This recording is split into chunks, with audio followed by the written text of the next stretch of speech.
नीलम दिशा हमर नमस्कार दर्शक लोकन ए चैनल का सब्सक्राइब करबा के लेल लाल बटन का दबाओ आ तकर बाद घंटी पर क्लिक क के नव नव मैथिली गीतक आनंद उठाओ।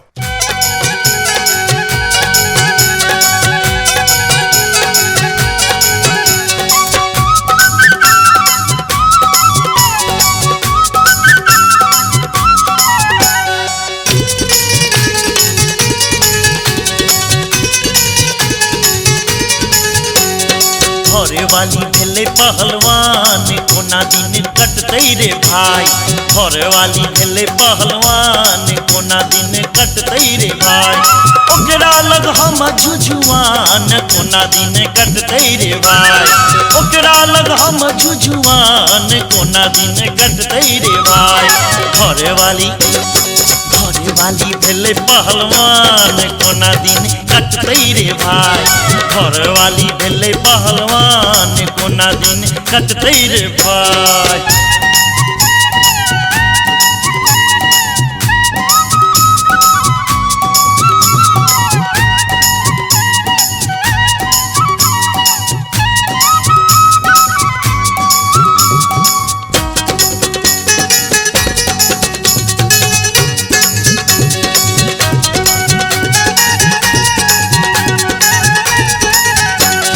बाबूजी ले लाखों रुपैया काट लेलक गर्दन गणेश बा कसैया। इहो मोछ वाला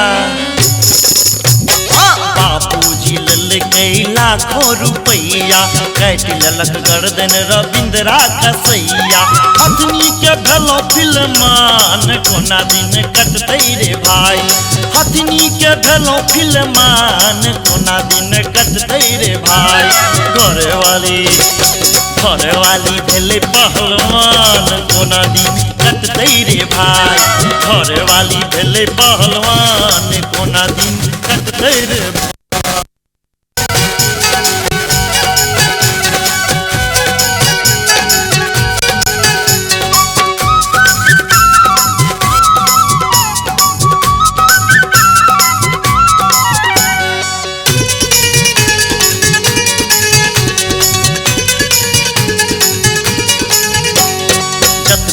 लंबा तत बैच चौड़ा ई नहीं बुझल के दुबर से छौड़ा।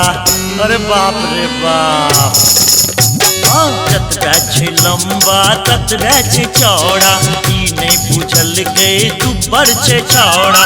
हम छिए भुट्टा जुआन कोना दिन कटते रे भाई। हम छिए भुट्टा जुआन कोना दिन कटते रे भाई। घरे वाली भेले पहलवान कोना दिन कटते रे भाई। घरे वाली भेले पहलवान कोना दिन कटते रे भाई।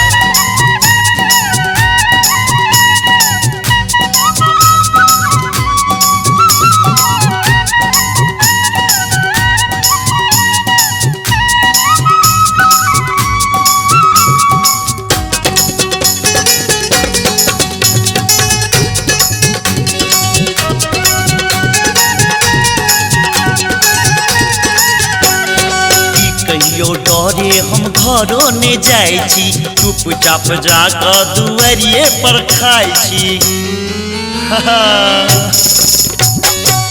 कहियो डरे हम घरों ने जाई छी चुपचाप जाकर दुआरिये पर खाई छी।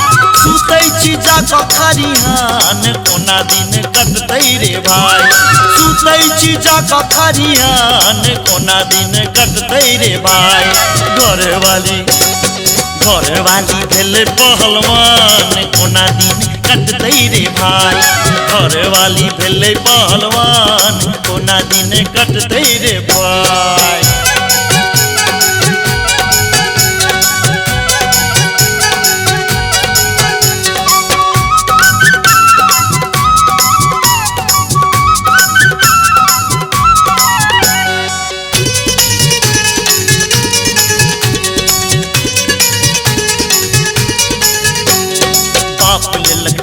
हम भोग भोगै छी कन्या के रूप देखी माथा धुनै छी।